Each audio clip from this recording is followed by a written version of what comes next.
everyone and welcome back to another episode of the Norwenglish Knitting Podcast. My name is Lizzy and I'm coming to you from Bergen in Norway, where I live with my husband and our dog Tilly.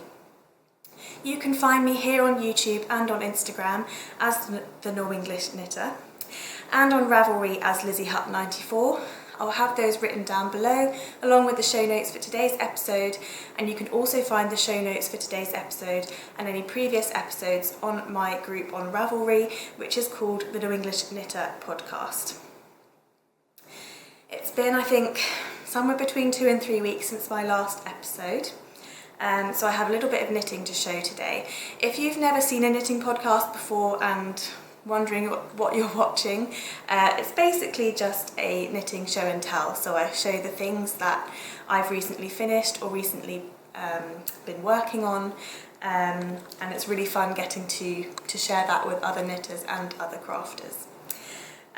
So yeah, it's been a couple of weeks, and I've got quite a bit of knitting done, mainly because I haven't really been sleeping very well, so I've had quite a lot of time for my knitting, especially at just random hours, quite late into the night, early in the morning, yeah, whenever really. So I tend to like to give a little bit of a life update at the start of my podcasts. If you don't want to watch that, I'll put a timestamp below, so you can skip ahead to the knitting content if you want to. So life here in Bergen, autumn has definitely started to arrive, which is kind of a bittersweet time in a way. I personally really enjoy the spring and summer months. They're my favourite months of the year. But past couple of years I have been starting to really enjoy the autumn as well. Partly because I really enjoy gardening in the spring and summer months, but autumn kind of feels like a bit more of a rest time. And obviously now that I knit a lot more, it's quite an exciting time because I can start wearing things that I've made that I haven't been wearing during the summer. So what else have I been doing? If you hear any noises, it's just my dog in the background. She likes barking at anything possible. And we have a lot of windows, so anyone moving outside or making any noise is not okay in her eyes. So what was I saying? Yes, last weekend was a bit of a difficult weekend for me, because we had I had planned for my mum to come over to visit me. So if you don't know, you could probably hear that I am from England, and all of my family and friends live back in England. So with this whole corona situation that's been going on, I haven't been able to see anyone since January. So that's been quite hard. Obviously we have, video calls and things like that, so modern technology really helps, so at least I get to talk to everyone, but it's really not the same. So my mum was planning to come last weekend. We booked that back in, I think, July, because the quarantine rules had changed, so Norway was allowing people from different countries in Europe to come to Norway without having to go into quarantine because they felt like the risk was low enough. We chose September because that was when the flights were starting to pick back up again and they weren't really expensive. But then the quarantine was reintroduced with things that have been changing. So we didn't really have a choice because my mum, she works in a school, so she would only be able to come for a quick weekend visit, and she wouldn't be able to quarantine when she got here. So it was a very sad time for the both of us, and I even had an appointment at a wedding dress shop. So yeah, she couldn't come with me. Luckily, I had my father-in-law who came with me, and that was a really nice experience for both of us, but I would have loved for my mum to be there, obviously. I am already married, but we haven't had our wedding celebration yet. We're hoping to have that in June. We'll see how things go. But yeah, I did find a dress, hopefully, so that's a positive thing. And yeah, I think that's all my life updates for now. Not everything is bad, but in these times things can be tough, and I know different people are going through different things, and we just have to try and get through it the best that we can and make the best out of any situations that we're in. So with that being said, I will get on to the knitting content for today. So quite a few things that I have to show are baby related. As I've said on the previous couple of podcasts episodes, I know someone who's pregnant, so they're going to be having a baby in February, and I've been really enjoying doing some baby knits. It's my first time knitting for a baby, because I've only been knitting for I think it's 2 years or something. I do have a niece that's 5, but I wasn't knitting when she was born. So the first thing I have is a finished object. It was really close to being finished last time. You might remember, this is the Goldkind Romper by Karin Lundin. And this is a paid for pattern on Ravelry. It's €5.40, which is about £5. And it's a DK weight pattern that uses 3 and 3.5mm needles. The sizes that are available cover from 1 month up to 18 months. It's available in English and German. It's a bottom-up construction and uses a mixture of both knitting in the round and knitting back and forth as well. But it only has one seam, which is at the bottom. And in order to knit this, you do need to be able to read a chart. So it's got some small lace section at the top here. So you need to be able to read a lace chart, which I didn't find too difficult. I have done a little bit of I have done a little bit of lace before with charts. They usually have written instructions with it, so that's how I learnt. I kind of compared the written instructions to the chart. I'm sure there's plenty of video tutorials on YouTube about knitting a lace chart, or blog posts, or there's a wide range of resources available on the internet, so if you wanted to give that a go. So last time I showed it, I had gotten to the point where I just needed to attach some buttons and sew up this seam at the bottom, which I wasn't sure how to do. Thank you for everyone that left comments last time, either suggesting how to do it or leaving a link to YouTube videos. That was really helpful, so I was able to do that straight away, and I'm quite happy with how it turned out. I would still, if I knit this again, I would do a provisional cast on for both the back and the front pieces, and then I would just do a Kitchener stitch or 3 needle bind off or something. I really don't like seaming that much if I can avoid it.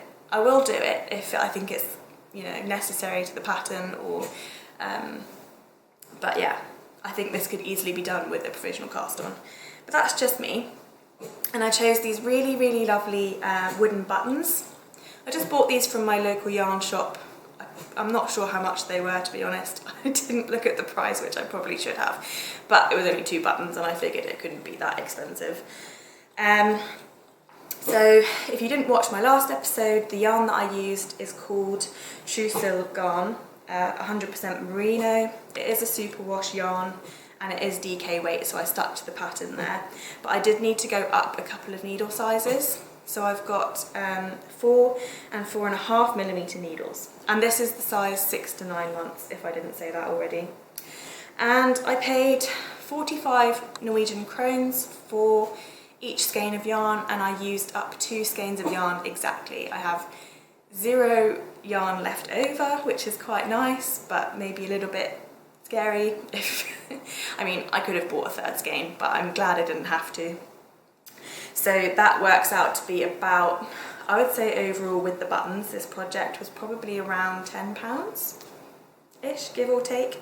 It is a commercial yarn just from a local shop that I have here in Norway, so I can easily go there and I don't have to pay any postage. And so yeah, you could knit this with any commercial yarn, and I would recommend Merino if you're able to, because it's good for baby garments. And yeah, I'm really happy with this. I would knit it again. I do think maybe the pricing of the pattern is potentially a little bit high in my opinion, but I'm still happy with it. I'm not complaining, just personally I would have liked it to be a little bit lower, considering it doesn't cover a huge range of sizes. Okay, so that's that one, and then I'll show another baby knit I've been working on. So I believe I showed this in the last podcast and I was not very happy with it. I've been having some issues. I knit, which you will have seen if you've watched previous episodes, I knit a fox sweater and a fox hat, and I saw these matching fox mittens, which I thought would be really cute to have a matching set. Yeah, this was the first attempt, which I showed last time, which is just terrible. I say first attempt, this is actually my second attempt, I think, at the colour work bit anyway. And the thumb just looked weird, and I mean, it's just, yeah, I wasn't happy with it. So I started again and did another one. It took me probably at least a week before I was able to get back to it, because I was just really annoyed with it. I kept making mistakes and yeah. Okay, so I've done another one.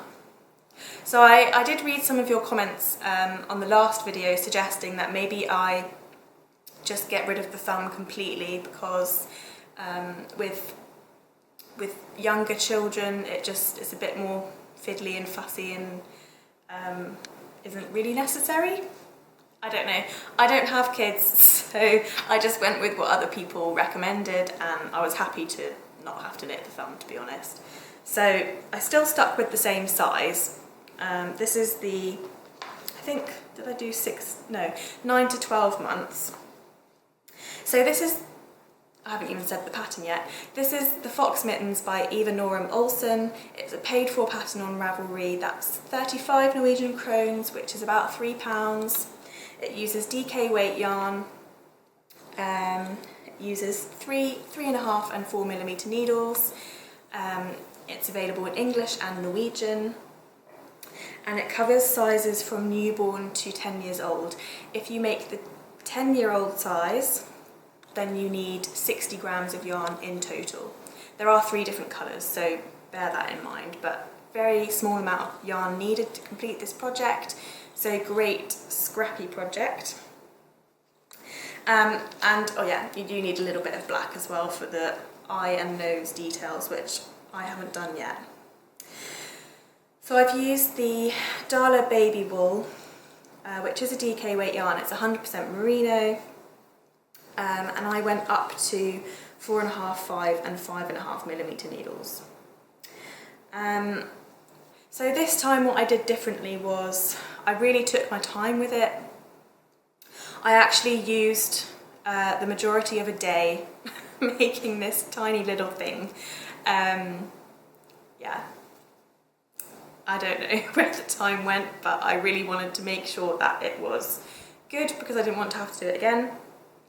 So this time I decided, I was in my local yarn shop and I saw some Addy Flexi Flips. If you haven't seen them, it's kind of like a double pointed needle with a very short bit of cable in the middle, so they're bendy in the middle. And I thought I would give those a go because the trouble I was having was doing colour work on such a small circumference with either double pointed needles or magic loop because of having to manage the floats across the needles, and yeah, it was just a big mess. So I decided to try the Addi Flexi Flips. They were quite expensive. They were, I don't know, around £20, however much they are. You get 3 sets of the needles. So I got the 5.5mm needle size because that's what I was using for the colourwork section. So, do I think they helped? Maybe. I think I probably could have done it with DPNs, but I do feel like the Flexi Flips made it that little bit easier. But honestly, like, they're so expensive that it probably wasn't worth it, but I did it anyway because I really want to have these mittens and I was willing to try anything to try and get them looking good. So yeah, I've done one of them. It doesn't look too bad, I don't think. I have had issues with tension in the colour work, but I've managed to kind of fix it, just like pull the stitches where needed as I'm going along, and that helped. But yeah, the thing about this is I still need to make another one, so I will get round to it at some point. If the person who's having the baby is watching, I will finish these and you will have the matching set, because I'm stubborn like that, but I'm not going to make them again. Personally, it's just so fiddly and not really worth it. That being said, like, I would happily make small mittens like this, just without colour work. It's too much fuss. Sorry, that's my dog. Okay, so maybe, what should I show you next? Maybe I'll show my next baby knit, so I get those out of the way, and then onto the other things. So just have to get it off the floor, bear with me 1 minute. This is a new cast on since my last episode, and it's a Phoebe Onesie. Hopefully you can see that there. If not, I will put a picture up on the screen. This is the Turiltunge newborn onesie, or Nyfødt body, my terrible Norwegian there, by Shja, I think it's pronounced. It's another paid for pattern on Ravelry. It's 50 Norwegian krones, which is about £4.30. It's a fingering weight pattern that uses 2.5 and 3mm needles. It covers a range of sizes from premature to 24 months. It's a top-down construction, and it's quite an interesting construction because it's knit flat. The sleeves are knit in the round, but it's worked top-down flat. It's got a mixture of some eyelets here, so a little bit of lace, and some cable work. And I just really like the look of it. So this pattern is actually available in 4 languages. It's available in English, Norwegian, Russian and German. And I'm making this out of the Trysil Babygarn, which is 100% Merino. It is superwash, so you can see here. It's about 50 Norwegian krones per 50 gram skein, so about £4.20. I'm hoping to use just the 2 skeins. I'm making the newborn size, and I'm using 2.75 and 3.25mm needles to get the gauge. So let's see, I can show you how far I've gotten with this pattern. I'm actually in the middle of a row, which is not very helpful, but let's see if I can hold this up correctly. Yes, there we go. So this is the front here. So I don't know if you can see the little eyelet pattern, and it's got some nice cable details, and I'm really enjoying making this. It's a little bit of labour of love at the start, because you have to split your stitches into different sections, and it gets easier as you go along because you can easily see what section you're on. So like now I can see where the eyelets are, where the cables are, and it's much easier to follow the pattern. But in the beginning you do need to pay attention to what you're doing. I have read some of the projects that have been posted on Ravelry. People have had issues following the pattern. It does say in the pattern description that it is not for beginners. It requires intermediate knitting skills, and to make sure you read the pattern carefully. So it recommends reading the pattern all the way through before you even start, which I try to do anyway, to be honest, just to make sure that I'm not going to have any issues halfway through the project. But it's got some really lovely design features. I really like this yarn. It's really, really soft, but it's a lot easier to knit with than the Dale Baby Wool that I've been using for the mittens and the hat and the sweater.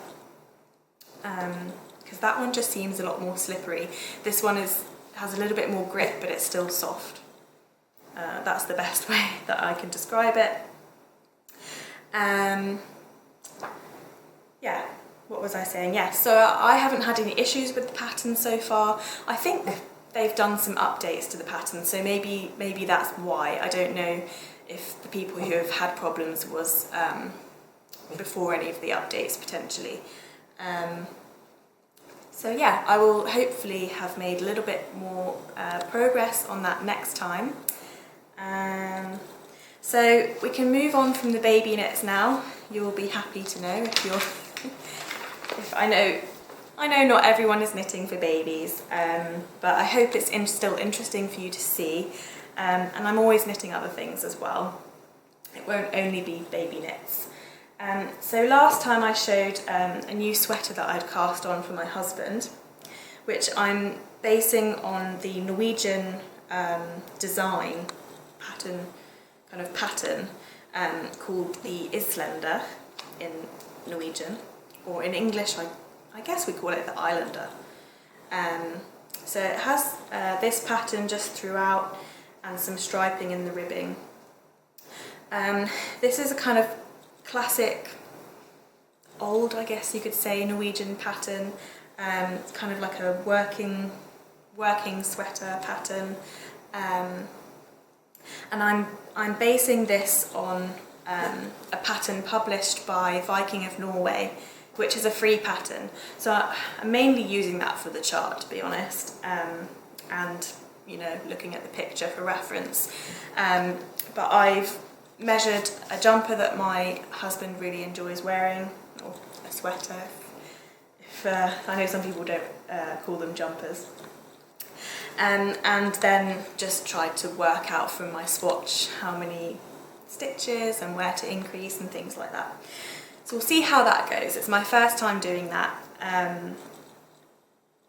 Yeah, I don't know. Watch this space. It might be a complete disaster. But I'm looking forward to it, and I've made quite a bit of progress. I didn't show. I think last time I'd gotten up to about here, so I've done quite a bit of knitting on this. It does take quite a long time because it is a fingering weight yarn, and it is a men's sweater, and I'm using the Drops Baby Merino, which is 100% merino. A lot of merino today. It's superwash, and best part is it's £2.15 per 50 gram skein, which in comparison to anything else I've knit with, I think that is one of the cheapest yarns that I've found, and it's really, really good quality, really squishy and soft. I'm finding it quite easy to knit with for this colourwork pattern at least, and yeah, I see myself using this yarn a lot in the future because it's so affordable and really good quality, and they have a few different colours as well. And then I just have one more thing to show today, I think. So this is a project that's been on my needles for quite a while, and these are the Prikkesokker by Rauma Designs. So I'd finished the last sock, I can't remember, a couple of podcasts ago, and now I'm on the second one. So I can't remember all the details. I'll have it written down below. I think the yarn is Sandnes Sisu, 2 different colours obviously. And yeah, now I'm on the foot section. This time I managed to, so last time I talked about the fact that I was having issues with the gusset decreases and keeping the pattern. And this time I feel like I did a much better job. So I'm quite pleased with that. The only thing is, I've run out of this background colour, this main colour, and I don't really want to have to buy more yarn. I honestly thought that I would get 2 pairs of shortish socks from... Shortish, can you say that? Shortish socks. Oh, that's a tongue twister. From these 2 skeins of yarn, and because I did with, there's another pattern in the same series. I used the same yarn, 2 skeins of different colours, and I got 2 pairs. Not 2 pairs, 1 pair of socks, 2 socks. And this time I've run out, so I'm contemplating maybe ripping out the ribbing of both socks and doing that in yellow, in the contrast colour, so that I can use that down here, and then I might have to change the toes as well, because I have quite a lot of yellow left, and I might as well use it. I don't like having a lot of leftovers. I have enough of leftovers already, and it's just a pile that seems to be getting bigger and bigger. So yeah, I don't know what I'm going to do with that yet. This is just my knitting style. It's not very well planned necessarily. I just kind of go with the flow a little bit and figure things out as I go along. And you know, if I'm frustrated with one project, that is why I like to have another project. So I have a few projects on the go at the same time, so I have a choice of what I want to be working on. So that's all I've got to show for today. I have been working on something else as well quite a bit, but I'm not going to show it yet because it is a Christmas gift, and just in case the person it's for is watching, I'd rather keep it a surprise. But I hope to show that in December, so I will record an episode of things that I've knit that I haven't been able to show, so that I can share them with you, because I really enjoy recording these podcasts and sharing all my knitting with you, and yeah, it's just nice to connect with the knitting community, to be honest. I love reading all your comments, because I don't know anyone personally that does a lot of knitting to the extent that I do. My mother-in-law does do a little bit of knitting, but she mainly just knits socks and mittens here and there, whereas I'm knitting like all the time and knitting all the things. So I would love it if you headed over to my Ravelry group. Make sure that you join the group, and I have a thread on there where you can either introduce yourself, say hello, tell me a little bit about you. I have another post where you can tell me what you're working on or what you hope to be working on soon. And don't forget to subscribe to my channel, give the video a thumbs up. What else? I think that's it. So thank you so much for joining me today, and hope to see you next time.